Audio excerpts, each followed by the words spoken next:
Assalamualaikum warahmatullahi wabarakatuh. Perkenalkan, nama saya Nabila Nur Ramadanti dari kelas 2B Pendidikan Jasmani NPM 19219147. Di sini saya akan menjelaskan isi makalah tentang konsep kurikulum pendidikan jasmani. Isi dari makalah ini mengenai tentang pengertian pendidikan jasmani, lalu ada asumsi dasar program pendidikan jasmani, lalu karakteristik program pendidikan jasmani, yang keempat ruang lingkup materi pendidikan jasmani, dan yang terakhir tentang isu kurikulum pendidikan jasmani.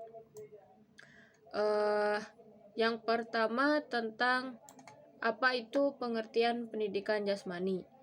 Pendidikan jasmani adalah salah satu mata pelajaran di sekolah yang merupakan media pendorong perkembangan keterampilan motorik, keterampilan fisik, pengetahuan, sikap sportivitas, pembiasaan pola hidup sehat, dan pembentukan karakter atau mental, emosional, spiritual, dan sosial dalam mencapai tujuan sistem pendidikan nasional.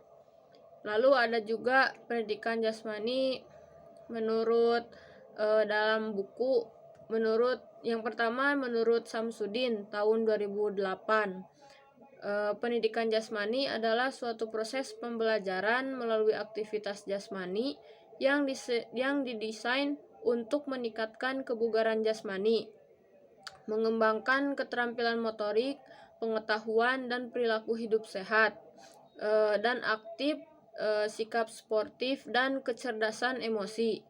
Lalu yang kedua menurut Firmansyah tahun 2009,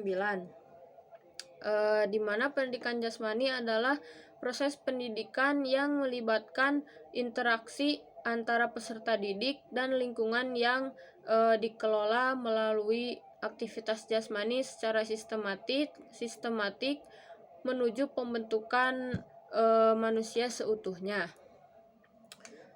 Lalu yang selanjutnya tentang asumsi dasar program pendidikan jasmani.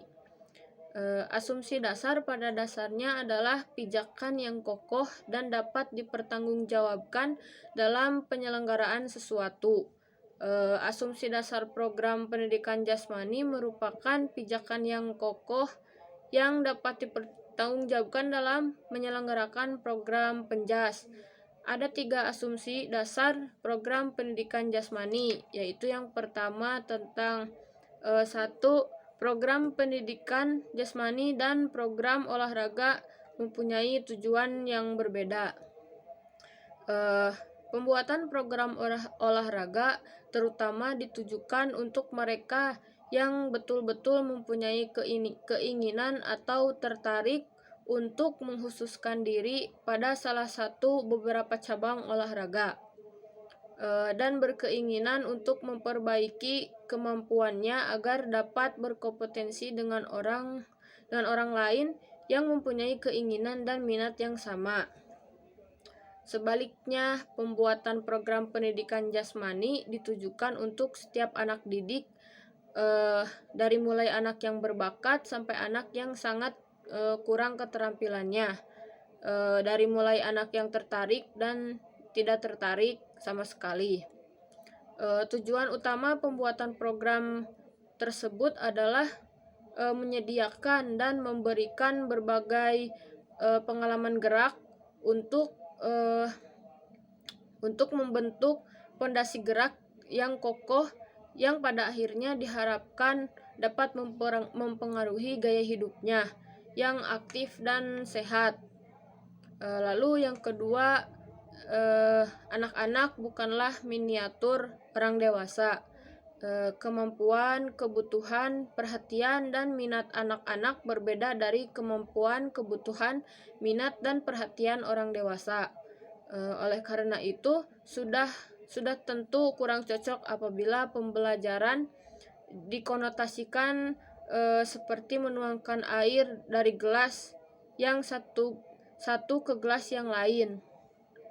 Para guru tidak cukup dengan memberikan program aktivitas jasmani atau olahraga untuk orang dewasa kepada anak-anak. Lalu yang ketiga, anak-anak yang kita ajar sekarang tidak untuk dewasa sekarang. Para pendidik mempunyai tantangan yang cukup besar dalam mempersiapkan anak didik di masa yang akan datang, yang belum bisa didefinisikan dan dimengerti secara jelas, atau paling tidak dalam berbagai aspek. Dunia nanti mungkin akan sangat berbeda dengan dunia yang ada sekarang.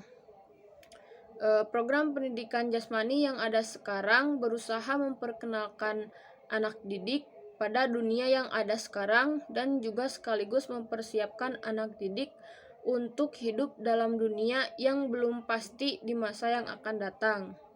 Dengan kata lain, program tersebut berusaha membantu siswa belajar bagaimana belajar, learning to how to learn, dan membantu siswa menyenangi proses discovery dan eksplorasi tantangan-tantangan baru dan berbeda dalam domain fisik.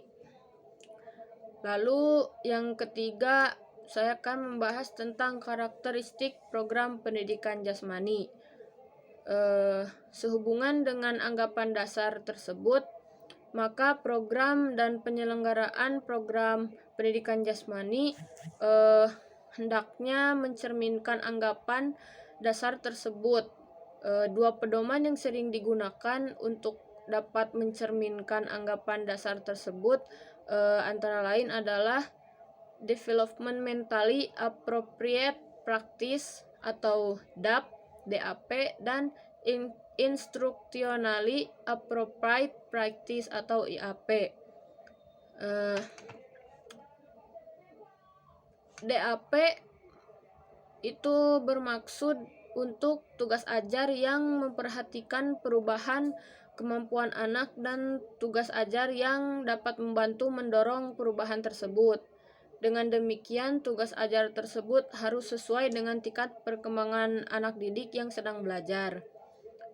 Tugas ajar yang sesuai ini harus mampu mengakomodasi setiap perubahan dan perbedaan karakteristik setiap individu serta mendorongnya ke arah perubahan yang lebih baik.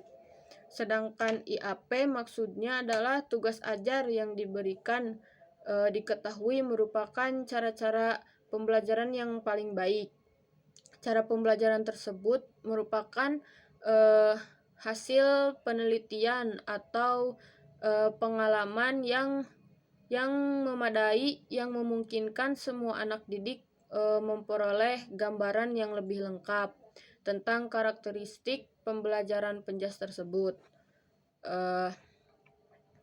Lalu yang keempat, tentang ruang lingkup materi pendidikan jasmani. Badan Standar Nasional Pendidikan menyebutkan bahwa ruang lingkup mata pelajaran pendidikan jasmani, olahraga, dan kesehatan meliputi beberapa aspek sebagai berikut. Yang pertama, permainan dan olahraga.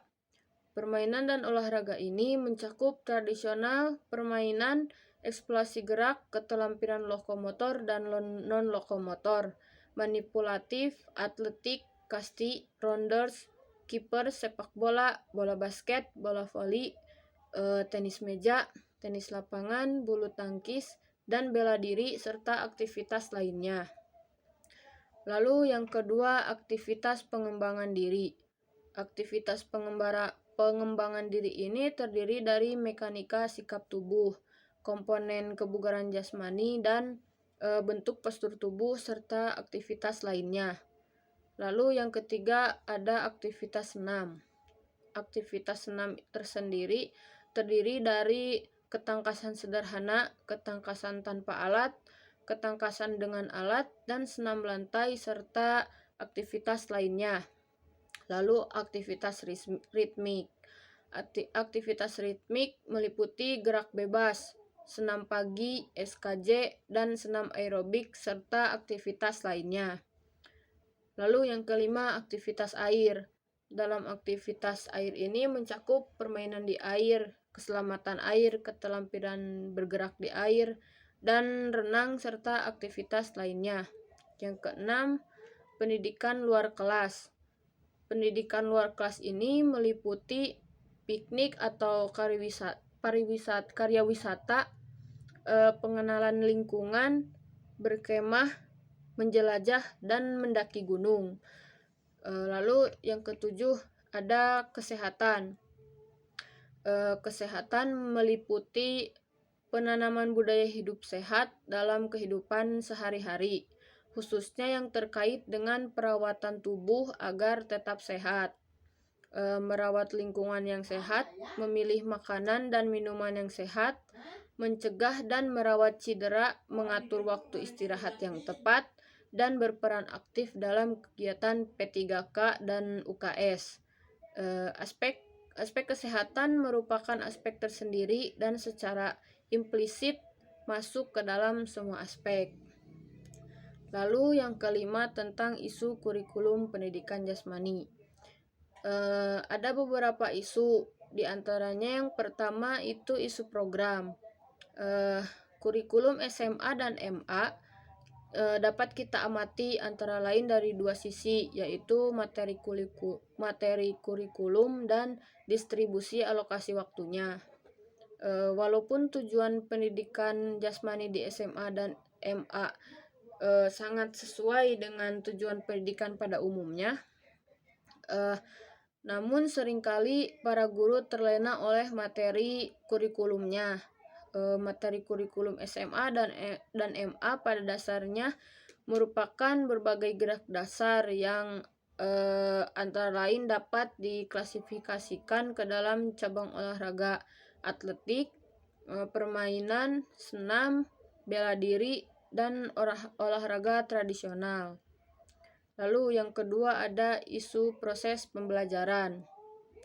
Beberapa isu yang berhubungan dengan proses belajar mengajar dan perlu mendapat perhatian para pelaksana di lapangan antara lain satu, peranan unik dari pendidikan jasmani, yaitu belajar gerak dan belajar sambil bergerak. Cenderung kurang dipahami oleh para pengajar dan kurang tercermin dalam pembelajaran. Yang kedua, siswa kurang mendapat kesempatan untuk mengintegrasikan aktivitas pendidikan jasmani dengan pengalaman-pengalaman pendidikan pada bidang-bidang lainnya. Yang ketiga, guru kurang mengembangkan aspek afektif karena kurang melibatkan aktivitas yang dapat mengembangkan keterampilan sosial, kerjasama, dan kesenangan siswa terhadap pendidikan jasmani. Yang keempat, guru cenderung masih kurang memperhatikan kesempatan pemberian bantuan kepada siswa agar mengerti emosi-emosi yang dirasakan pada waktu melakukan aktivitas pendidikan jasmani. Yang ketiga ada isu penilaian. Evaluasi merupakan bagian yang tak dapat dipisahkan atau integral dari suatu proses belajar mengajar. Evaluasi berfungsi sebagai salah satu cara untuk memantau perkembangan belajar dan mengetahui seberapa jauh tujuan pengajaran dapat dicapai oleh siswa. Lalu yang keempat ada isu jumlah dan karakteristik siswa. Guru penjas di SMA dan MA sering dihadapkan dengan masalah jumlah siswa yang cukup banyak dari mulai kelas 10 sampai dengan kelas 12. Bahkan ditambah dengan siswa dari kelas paralel. Lebih rumit lagi karena yang dipelajari adalah sesuai dengan kemampuan fisik dan perkembangan mental yang berbeda-beda. Guru penjas harus menangani siswa sebanyak 400 sampai 500 per minggunya. Lalu yang keempat ada isu sarana dan prasarana pembelajaran penjas. Kurangnya sarana dan prasarana penjas merupakan salah satu isu yang cukup merata dan sangat terasa oleh para pelaksana penjas di lapangan. Pada umumnya, sekolah-sekolah di Indonesia dapat pada setiap jenjang pendidikannya selalu dihadapkan dengan permasalahan kekurangan sarana dan prasarana ini. Tidak sedikit sekolah di Indonesia, khususnya di daerah perkotaan, tidak memiliki tempat atau lahan untuk melakukan aktivitas jasmani, khususnya yang berkaitan dengan olahraga, misalnya lapangan. Walaupun ada, tetapi jumlahnya tidak proporsional dengan jumlah siswa, seringkali ditambah dengan kualitas yang kurang memenuhi tuntutan pembelajaran. Yang terakhir, tentang isu keberhasilan kurikulum penjas. Keberhasilan kurikulum pendidikan jasmani pada setiap jenjang pendidikan sampai saat ini masih dirasakan samar. Ukuran yang digunakan oleh setiap orang dalam menafsirkan keberhasilan program masih bersifat samar dan cenderung bersifat lokal, belum menyeluruh sebagaimana tercantum dalam tujuannya. Namun demikian, salah satu indikator yang mungkin dapat kita telusuri adalah karakteristik para lulusannya. Mungkin sekian yang dapat saya sampaikan. Mohon maaf apabila ada kekurangan dan kesalahan. Wassalamualaikum warahmatullahi wabarakatuh.